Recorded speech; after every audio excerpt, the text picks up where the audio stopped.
In questions 1 and 2, we discussed what real love is, and I suggested that something like 99% of us did not get enough of it. Instead, we were loved conditionally.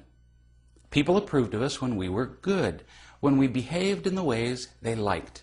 Now, that's very understandable, but it's not real love, which left the vast majority of us from childhood through adulthood feeling empty and unloved. That emptiness is so intolerably painful that we reach out to find whatever will relieve our discomfort, even if the relief is superficial, incomplete, temporary, and risky. When we're in pain, we're willing to do almost anything to get rid of it. Like what? We use money, sex, food, alcohol, drugs, lots of things. Anything we use as a temporary substitute for real love, I call imitation love.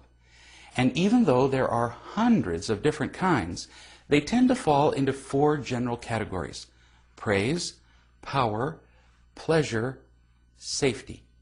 Let's briefly discuss them. First, praise. If we can't get enough of the unconditional love that makes us genuinely happy, we're willing to do a lot to hear people say words like this: "You are so good," or "wonderful," or "smart," or "beautiful," or "handsome," or "clever," or "responsible," or "rich," or whatever. When people compliment us, or at least accept us for doing things right, we feel quite a rush, don't we? It's intoxicating, in fact. And most of us spend our entire lives trying to repeat that feeling. We work hard in school, so people will think that we're responsible and smart. We try to say just the right things with our friends, teachers, bosses, just about everybody, so they'll approve of us. We devote time, energy, resources, and even surgical techniques to our appearances. It's a huge industry. Also, other people will find us attractive. The list goes on and on. The things we'll do to earn a few kind words, or a glance, or a touch, or a line in a newspaper, or an award with our name on it. But that's the problem. The earning.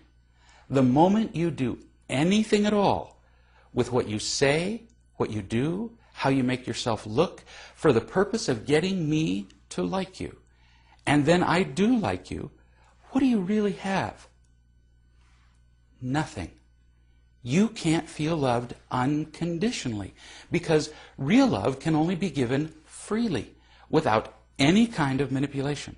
So here is the terrible irony. When we feel alone and unloved, in our desperation we try to fill our emptiness. But the moment we do that, we make it impossible to feel real love. So why do we keep trying to earn people's approval if it's so worthless? Because it still feels good for just a moment. Other people's approval becomes just like an addictive drug.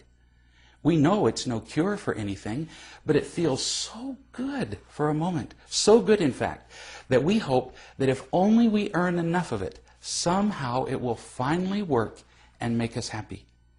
But it never does. And we do the same with the other forms of imitation love. We use power.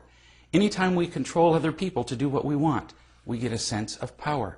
We use pleasure, food, sex, drugs, alcohol, entertainment, gambling, driving fast, shopping, anything that gives us an emotional or physical rush and distracts us from an insufficient supply of real love.